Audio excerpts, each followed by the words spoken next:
أعوذ بالله من الشيطان الرجيم وما كان استغفار إبراهيم لأبيه إلا عن موعدة وعدها إياه فلما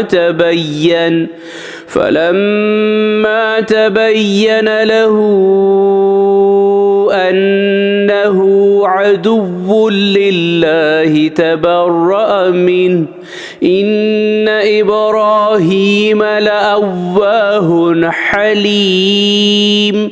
सूरत तौबा आयत नंबर 114। और इब्राहीम का अपने बाप के लिए दुआए मग़फ़िरत मांगना तो सिर्फ़ वादे के सबब से था जो इन्होंने इससे किया था। फिर जब इन पर यह बात ज़ाहिर हो गई कि वो अल्लाह का दुश्मन है तो वो इससे बेजार हो गए।